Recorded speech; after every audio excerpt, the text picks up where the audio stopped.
Being able to drive a manual is an important skill for everyone. It makes driving the car a lot more exciting.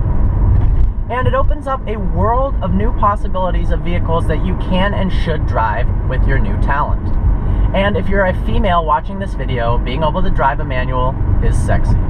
The best way to learn how to drive a manual car is to actually own one.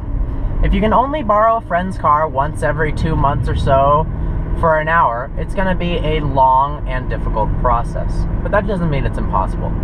When I bought this car, which was the first manual car that I ever owned, I bought it with about 10 hours of manual driving experience. So both the test drive and the ride home were very interesting experiences. But within a week, I was comfortable, loving life, and it almost felt like second nature. Learn how to drive a manual in well-fitting normal shoes. Doing this in clunky boots, flip-flops, or high heels will make this a lot harder than it already is. The best place to learn how to drive a manual is in a big empty parking lot. Some place where you can reach about 20 miles an hour so you can shift maybe into second or third gear safely with no one around to run into. The first thing you want to do is familiarize yourself with the vehicle. Chances are if you can't drive a manual, this is your first time behind the driver's seat of this car. You'll immediately notice that there are 3 pedals. The gas and the brake are in the normal places, but the third pedal on the left is known as the clutch. Begin by practicing pushing the clutch all the way down and shifting through the gears with the shift lever.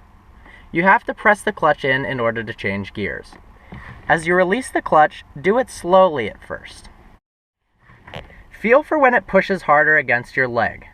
This is called the bite point.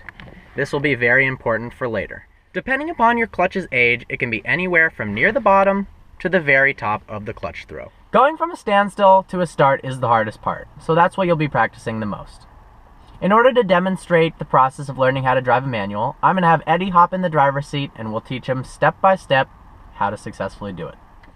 Alright, so to start the car, make sure your handbrake's on, you've got your brake pedal depressed, and you got to push the clutch all the way in order to start the car, and then either turn the key or push the ignition. In order to put the car into first gear, or any gear for that matter, you have to press the clutch in all the way. So go ahead and push the clutch in all the way, and then put it into first gear, which is up and to the left. Okay. In order to start the car successfully without stalling, you have to slowly release the clutch pedal and give it gas at the same time. Now at this point, if you were to release the clutch, which don't do, the car would stall. So in order to get moving without stalling, you have to release the clutch until you feel what's called the biting point, which it gets a little stiffer, and if you're feeling a clutch pedal right now, you would know. And once you get there, you can practice getting there quickly. Then after that, you're going to want to slowly release it as you're giving the car gas. And a lot of people, when they're starting to drive a manual and they stall the car, the instructor tells them, oh, you're pulling the clutch pedal up too fast. But really the most important thing is the second half. Generally people will go, I'm doing it slowly, but it's the top 4 inches that they're forgetting is even there, and that's what's stalling the car. So try releasing the handbrake and release the clutch until you feel the biting point, and then give it some gas, and then you're off. So it's kind of a two-way smooth motion where you're releasing the clutch pedal as you're giving it gas. Like I said, the biggest tip for that is to make sure the second half is the slowest part, because often people will say, oh, I'm doing it slowly, but they're actually forgetting about the most important, crucial last little bit, and that's why it's stalling. Okay. There's no set RPM that you can rev it to or amount of seconds to release the clutch. It's really a feel thing, and a lot of cars are different. But in general, the slower you do it and the more gas you give it, the higher chance it's going to work. Might go through the clutch faster. Another problem is when people are giving it gas, they tend to rev it in the beginning, and actually for the second half, which is the most crucial part, the revs are starting to die down, and then the car stalls. So if you're going to focus on a time to give it gas, either if you can hold it perfectly constant, which is hard to do, give it some gas during the second half of the release. So it may take you a million times to get rolling. It took me personally more times than I'd like to admit, but you will get the hang of it, and it really is just a feel thing. Practice makes perfect. So once you're moving, the hardest part is now done. I'd suggest rolling around in the parking lot in first gear, getting comfortable with the car while you're moving. And after that, to get into second gear, you just press the clutch in and then pull it back into second. And as you are shifting gears, you do the exact same thing again. You release the clutch slowly and give it some gas. You know, my biggest problem was actually too much gas and releasing the clutch too quickly while I was already moving, which kind of would jerk you forward. You wouldn't stall, but it wouldn't be a pleasant thing. So too much gas can sometimes be a problem.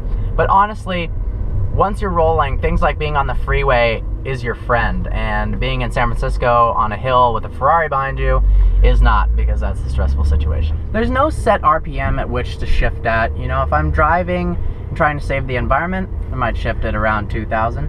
If I'm trying to impress the girl in the passenger seat or scare the crap out of my friends, I might shift at 7,200. But every car is different. It's really, once again, a feel thing, and you'll get used to it within, honestly, a week of driving if you're driving the car all the time. Eventually, you will have to come to a stop and slow down. There are two schools of thought for this. One is called downshifting. So if I'm in third gear, which I am right now, and I'm approaching a stop sign, I will put my foot on the brake, shift into second gear, coast, and then maybe I'll shift into first gear. It can be a little jerky, and then push the clutch in all the way, and then put my foot on the brake. You have to put your foot all the way on the clutch, otherwise the car will stall if you come to a stop. Eddie has another school of thought. What's that? The other thing is, if you're not very smooth at downshifting, what you can do is put the car into neutral, take your foot off the clutch, and just use the brakes. Because it's a lot cheaper to replace brake pads than it is to rehaul your transmission and your clutch. And if you aren't great at slowing down by downshifting, you can put a lot of wear and tear onto those components. It is true. In order to downshift smoothly, you have to do something called rev matching. That's a more advanced technique, and we'll get to that in another video. But just for your general awareness, there are two different ways of doing it. But I bet Michael Schumacher downshifts when he comes to a stop. Definitely. When you are parking in a manual, notice there is no park gear like there is on an automatic. So it's important to pull the e-brake, turn the engine off, and then put your car in either first gear or reverse for extra safety if you're on a hill or something like that.